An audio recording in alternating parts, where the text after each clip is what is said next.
یہ کہہ دو شاعر رنگیں بیاں سے، ابس ہے تو مثال لالا سوزاں، نہ اس آتش میں تو خود ہی جلا ہے، نہ روشن اس سے شام درد مندان۔ میسج یہ ہے کہ فضول کی شاعری نہیں کرنی چاہیے۔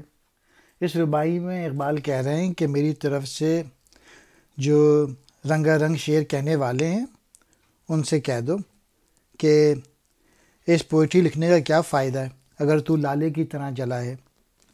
لالا ایک پھول ہوتا ہے، اپنی آگ سے نہ تو خود جلتا ہے نہ دوسروں کو جلا سکتا ہے، صرف دیکھنے میں آگ کی طرح سرخ رنگ کا ہے اور سیاہ داغ رکھنے والا ہوتا ہے۔ نہ تو اپنی آگ سے خود کو پگھلاتا ہے نہ کسی دکھیارے کی شام کو روشن کرتا ہے۔ یعنی صرف خیالی اور تفریح شاعری پیدا کرنا اور حقیقی زندگی سے بیگانہ رکھنا مناسب نہیں ہے۔ معیار کی شاعری یہ ہوتی ہے کہ اس سے اپنی اصلاح بھی کی جائے اور دوسروں کی بھی۔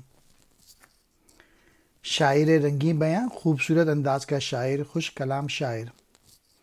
سوزاں کہتے ہیں جلن کو، تپش کو۔